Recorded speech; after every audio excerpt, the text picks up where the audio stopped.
السلام کی رضائی والدہ حضرت حلیمہ سعدیہ سلام اللہ، سگی ماں تو سگی ماں ہے۔ میرے محبوب علیہ السلام نے تو دودھ پلانے والی ماں کو بھی اتنی عزتیں عطا کی۔ ماں باپ کیا ہوتے ہیں یہ زمانے کو میرے محبوب علیہ السلام نے آ کر بتلایا۔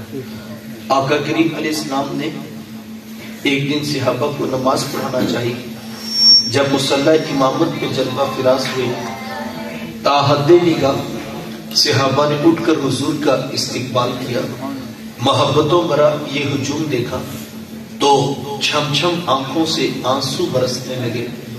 ایک ٹھنڈی آہ بری کیا فرمایا، لو ادرکت والدی او احدہما، کاش آج میرے ماں باپ بھی زندہ ہوتے یا ان میں سے کوئی ایک ہی زندہ ہوتا، پھر میں لوگوں کو نماز عشاء پڑھا رہا ہوتا، اس میں سورہ فاتحہ کی تلاوت کر رہا ہوتا، پھر میری ماں کو میرے ساتھ کوئی کام یاد آ جاتا، وہ دروازے پہ آتی، چلمن سرکاتی، اپنے میٹھے اور پیار بھرے لہجے میں فرماتی، ابنی محمد، میرے بیٹے محمد میری بات تو سنو۔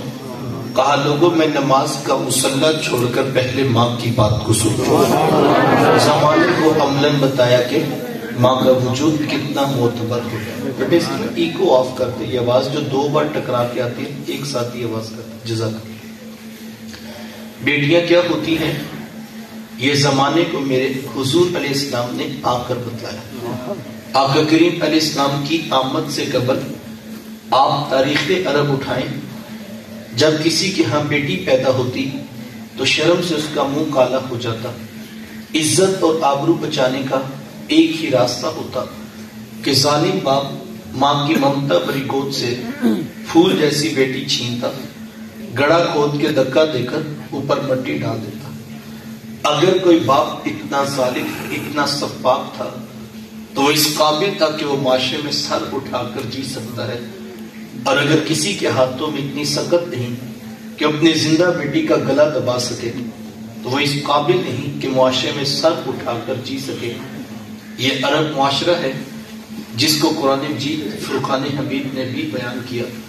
وہ عملاً بیٹیوں کو ذبح کیا کرتے اور بہنوں کو زندہ درگور کر دیا کرتے۔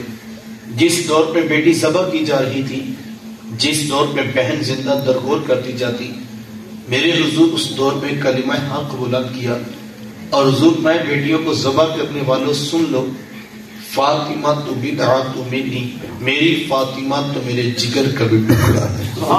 یہ کلمہ محبت بھی ہے، یہ کلمہ جہاد بھی ہے۔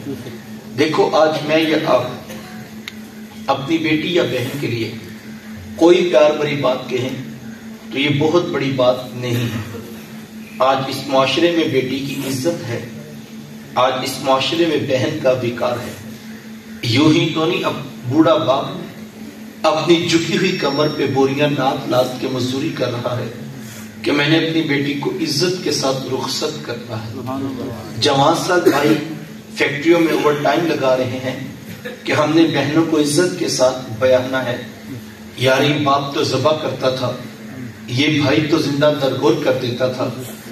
ان کے سینے میں اتنا کوٹ کوٹ کر پیار کس نے بھر دیا؟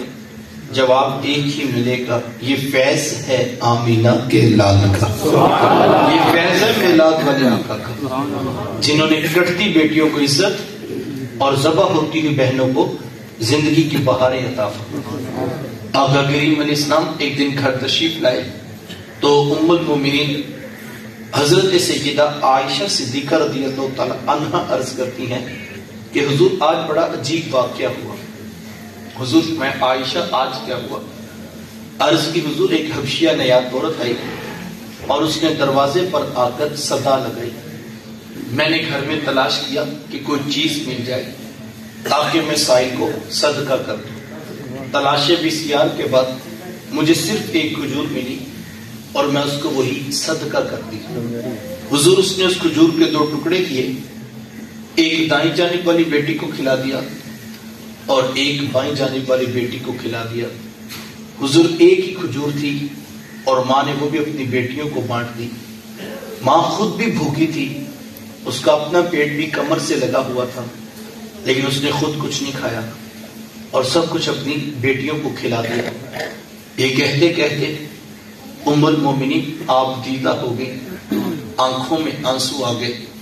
تو حضور فرمایا سنو عائشہ، اگر کل قیامت کے دن ان بچیوں کی ماں کو جہنم میں جانے کا حکم ہو گیا تو یہ بیٹیاں درمیان میں آڑ بن کے کھڑی ہوتی کہ مالک ہم تو اپنی ماں کو جہنم میں نہیں جانے دیں گے۔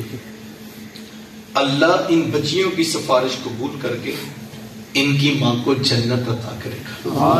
کہاں بیٹیاں باعث شرم و ننگوار سمجھی جاتی تھی تو کہاں بیٹیاں ہی دخول جنت کا سبب قرار پائیں۔ خود فرمایا جس کو اللہ نے 2 بیٹیاں یا 2 بہنیں عطا کی، پھر اس نے ان کی پرورش کی، ان کی تربیت کی اور ان کا نکاح کر دیا، پھر پیچھے سے بھی اس نے خیر خبر رکھی، تو میرے حضور فرماتے ہیں اتنا خوش قسمت شخص ہے کل قیامت کے دن میرے اتنے قریب ہوگا جتنی یہ 2 انگلیاں آپس میں قریب۔ یہ اعزاز، یہ تکریم کس کو ملے گی؟ جس نے بیٹیوں سے وفا کی ہوگی۔ بہنیں کیا ہوتی ہیں یہ زمانے کو میرے حضور علیہ السلام نے آ کر بتلایا۔ آقا کریم علیہ السلام کی آپ جانتے ہیں نہ کوئی سگی بہن تھی اور نہ کوئی سگا بھائی۔ میرے حضور در یتیم ہیں، سینہ صدف میں اکیلے پرورش پانے والے موتی کو در یتیم کہا جاتا ہے۔ حضور بطن آمنہ میں اکیلے پرورش پائی ہیں، لیکن جب رضاعت کا شرف عطا کرتے ہوئے میرے حضور حضرت حلیمہ سعدیہ سلام اللہ علیہا کے ہاں تشریف لے گئے تو آپ جانتے ہیں کہ ان کی ایک بیٹی تھی جن کا نام شیمہ یا شیمہ بتایا جاتا ہے۔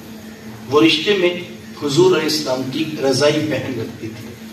قبیلہ بنو سعد کے رواج کے مطابق شام کو جب مائیں کھانا پکانے لگتی تو بہنیں اپنے بھائی گود میں اٹھا کر باہر کھلے میدان میں لے آتی۔ ہر بہن کی گود میں اس کا بھائی ہوتا اور وہ اپنے بھائی کے حسن کے قصیدے پڑھ رہی ہوتی۔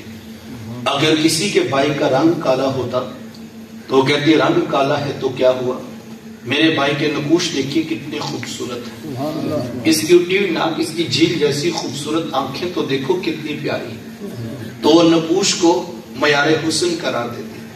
اور اگر کسی کے بھائی کا رنگ گورا چٹا ہوتا تو وہ کہتی رنگ نہیں تو کچھ نہیں، حسن تو ہوتے ہی سر رنگت میں ہے، میرے بھائی کا رنگ